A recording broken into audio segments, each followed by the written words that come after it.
Chapter 35. Welcome to the Blood Games. The first level. Attention, citizens.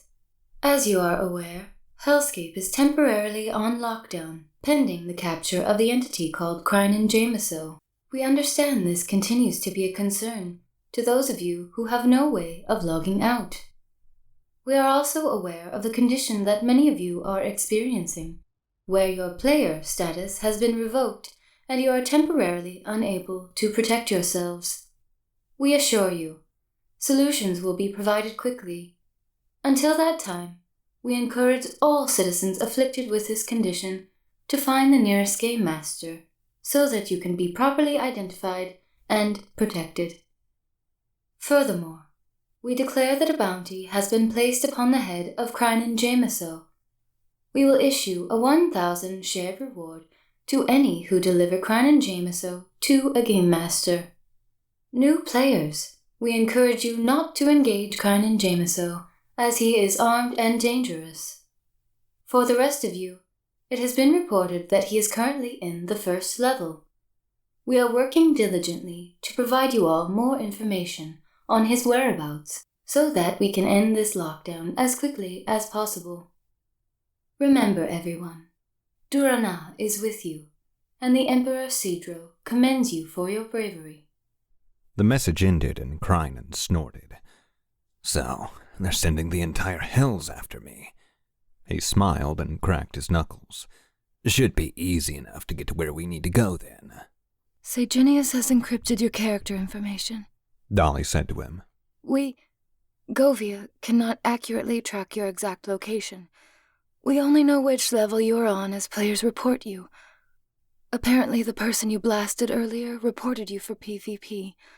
Also, Saginius deactivated most of the Game Master's abilities. They're just like regular players now. Whatever that means, Krynan shrugged. So, I guess it's time for us to go kill some people. Move on to the next level? Yes. Dolly nodded. We need to be smart. We need to... Krynan ran forward and held his palm out. A bolt of lightning shot out from him and struck a player in the distance. Dolly tried to protest, but Krynan charged forward, sending another bolt into the person. After a few hits, Krynan knelt down and picked up a sword from the ground and ran back to Dolly. Player, Duke of Dorks, executed. Player rank, 15,977,159,178. Congratulations, Pretty Kitty 6969420. You have advanced in ranking. Previous rank, 16,325,600,029. New rank, 16,151,379,603. Previous percentile, 54%. New percentile, 53%. Got a sword, Krynan reported with a small grin on his face. Now I don't have to use the magic. Krynan. Dolly sighed and shook her head. You need to... Krynan's eyes grew wide and he pushed past Dolly. After a few moments, Dolly heard another scream and watched him walk back, wiping the blood on his sword off on his pant leg. She stood with all her weight on one leg and arms crossed. As he approached, she raised an eyebrow. Player, Blood Adapt, executed. Player rank, 12,884,157,987. Congratulations, Pretty Kitty 6969420. You have advanced in ranking. Previous rank, 16,325,600,029.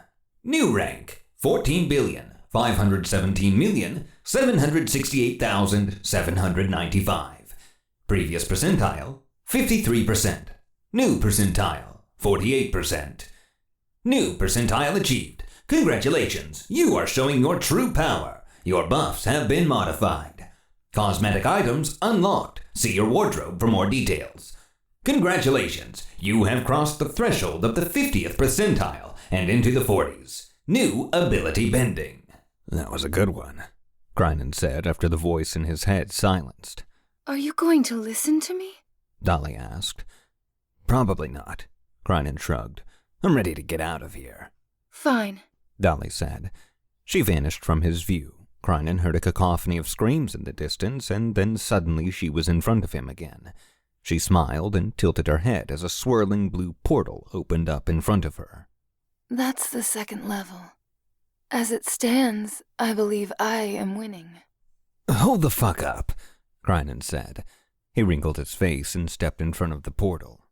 You don't get to disappear and teleport or phase or whatever. That's fucking cheating. I'd say we're tied right now. Oh, but you get to use every ability available to you? Dolly inquired. I only have one, Krynen snapped back. We need to make this fair. Krynen? Dolly stepped forward and thumped him in the forehead with a finger. Get serious. Are we not getting you back to the girl you love? Are we not trying to break you out of the hells? I mean, Krynen thought of Malinka and freedom. He smiled as he thought about the kiss they had shared back in Dread's Keep, and the thought of being a real person breathing real air again really made him miss home. But then he realized Dolly was cheating again. Hey, fucking wait a damn minute. You're the one who started this game. Don't just crawl in my head like that. Dolly couldn't hold back the laugh. She looked at Krynen and shook her head gleefully. There are some brains in that skull of yours, she said, thumping him in the head again. Fine. No phasing unless I have to, but we do this quick. We have to get you to where you need to be. Understood? Right. Krynen nodded, suddenly wanting to see Malinka again. But what's the score? 5-3, Dolly replied. You are losing. At that, Dolly pushed against Krynen's chest and he fell backward into the portal. She smiled and followed closely behind. The second level. Attention, citizens. It has been reported that Krynen Jameso has passed through a portal. He is currently located somewhere in the second level. The bounty has been raised to 2,000 shards. Praise Durana. Praise Sidro. Oh boy, Krynen snorted in response to the voice. Looks like we're in trouble now. Come on, Dolly said, ignoring his sarcasm. We've got to go and find players to kill. It will not be hard. They are abundant, as this level is commonly referred to as the Blood Zone, and people partake in a variety of different game modes here. Blood Zone, huh? Krynen repeated. That's a weird name. I wonder why they went with... Sun's out, guns out, boys and girls. The skies are clear, the suns are out, there isn't a cloud in sight. It's a beautiful day to die. Well, that's not the same voice, Krynen whispered, looking over at Dolly. There's no suns. Where are all these loud voices suddenly coming from? We portaled into a war zone. Dolly sighed. They're randomly generated, and it looks like we won't have the time to get out of the radius. Basically, it's a last person standing free-for-all, where up to 100 people fight to win. Weapons and items are scattered around the area, and we have about an hour to be the last person alive. Oh, that's easy then, Krynen nodded. Kind of like the Blood Games? Yes, Krynen, Dolly said with a regretful tone. They are the Blood Games. As you all know, my name is DJ, and I am your host for the next hour. You know the rules. Fight, slaughter, bathe in the blood of your enemies. I ask you, are you ready to prove that you are the mightiest amongst your peers? Are you strong enough to survive? Let's see if you have what it takes to win the Blood Games! Oh, how tacky. Krynen sneered in response to the sound of the obnoxious voice. Is this guy for real? Do we have time for this? Can't we just... not? We are already locked in, Dolly informed him. We have to fight. Listen. Both of us cannot survive. We will team up for the fight, and then in the end, you will have to kill me. When it is all over, you will be able to travel to the third level. This is actually a good thing. It will be a quick way for you to get to where you need to go. Do you understand? Not at all. Krynen shook his head. I never have any clue what anything you say means. I get it, Dolly said. Just stick with me. We will see our way to the end and get you out of here, okay? Yeah, Krynen replied. No problem. The ground suddenly crumbled. Krynen lost his footing and fell. He yelped in surprise, and instead of hitting the dirt like one would expect, he was in a freefall. "What the fuck?" Krynen yelled. His body tumbled through the air, and he was blinded by an unexpected light. It was bright and warm and gave him a nostalgic sense of comfort. It was something he hadn't experienced for what seemed like a lifetime. When Krynen's eyes finally acclimated, he found he was surrounded by a white haze. He wondered what it was for a moment, but it was gone as quickly as he noticed it. Looking up, Krynen saw a cloud, and behind the cloud was a brilliant blue sky. He stared at the color in amazement and then gasped when he saw the source of the light. Hanging in the sky above him were the twin suns, the brothers as they were called. His heart was filled with the longing to return home, to bask in their light, to breathe real air and actually worry about dying. He stared at the brothers long enough for his mother to have a heart attack, and then a mass suddenly zoomed past him. It broke his concentration, and he looked down. The world beneath him was beautiful. He saw a small island with sandy beaches and a green core surrounded by endless blue ocean. The sight was refreshing, a welcome break from the blacks and grays he had grown so accustomed to. Strangely, however, the air suddenly started filling with multiple colored circles. He looked on in confusion until he realized what he was looking at. "Parachutes?" he internally asked. They started appearing all over, and he watched as they glided toward various points on the island. Krynen reached up, feeling his chest, and found that he had straps over his shoulders. He found a ripcord and wrapped his fingers around it. He had only parachuted a few times in his life and was a bit nervous about the whole situation. The ground drew nearer, and Krynen pulled on the ripcord. His parachute opened behind him, jerking his body and slowing his descent.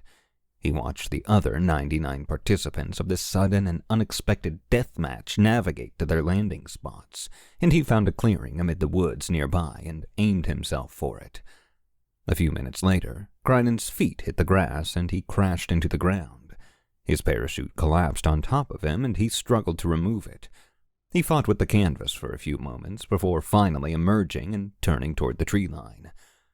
"Okay, this isn't so bad," Krynen mumbled to himself. "So I have this magic shit and my sword." He looked down at his hip and groaned when he realized his sword was no longer with him. "What the hell's—" "Your weapons from the hells don't carry over to the blood games, kid." Yet another strange voice rattled off in Krynen's head. The voice was deep and gravelly, and he had a dust accent like Karsten. "You're gonna have to get creative. Figure out solutions to the problems as they're presented." "Who are you? Where are you?" Krynen replied, looking around him. "Kid, don't worry about me. I'm just here to answer any questions you may have." The voice replied. "Do you have any questions for me?" "Yeah, how do I get a weapon?" Krynen asked. "Look around. You'll find one eventually. They're all over the map." The person instructed. "Guns, melee weapons, kitchen utensils. Hells, you could go break a limb off a tree and start bludgeoning your opponents with it if you want." Not really," Krynen replied. "I'd rather find a gun, or use my ability." "Sure, kid," the voice said. "Let me know if you need anything else." The voice vanished and Krynen was left alone. "Okay, need to find a weapon. Again," Krynen whispered to himself as he spun in place. There was nothing in his immediate area which led him to frown. He ran into the tree line, not knowing what it was that he needed to find. Surely they wouldn't be glowing or spinning or anything that would allow him to recognize them from a distance. He stopped running for a moment and once again took in his surroundings. The guttural sound of a battle cry pierced Krynen's ears, and he spun to face the roar. Something hard, circular, and metal slammed against Krynen's face, and he gasped as he heard his nose crunch. He stumbled backwards just in time to receive another blow, this time to the side of his head. He saw stars, but tried to fight through it. His attacker had pulled his arm back for another blow, and Krynen was seeing double. He snarled and launched himself forward in a tackle towards the center of the two images he saw. Krynen made contact with flesh, and he and the other person both crashed to the ground. He heard the sound of a heavy metal object striking a rock on the ground. Krynen didn't waste any time. He pounded his fist into the other person's face, roaring with fury as he heard bones crack and teeth break free. The other player quickly fell unconscious, and Krynen reached out and grabbed the heavy metal object that the person had struck him with. For a split second, Krynen examined the object in his hand. It was a cast-iron skillet. Krynen snorted at the crudeness of the weapon and then raised it into the air to strike his opponent. He thought about it for a moment and then turned the skillet 90 degrees so that the edge would hit the player and not the flat side. He felt that had been the player's mistake, hitting Krynen with the bottom of the pan and not the edge. Krynen slammed the skillet down against the person's forehead and heard a pop. He reeled back, repeated his action, and the skull split in two. Krynen did this 2 more times for good measure, stood up, and kicked the person square in the nuts. Player Devarash executed. Player rank 13,457,214,988. Congratulations, Pretty Kitty 69,69,420. You have advanced in rank. Previous rank 14,804,297,295. New rank 14,130,756,141. Previous percentile 49%. New percentile 47%. Idiot! Krynen yelled at him.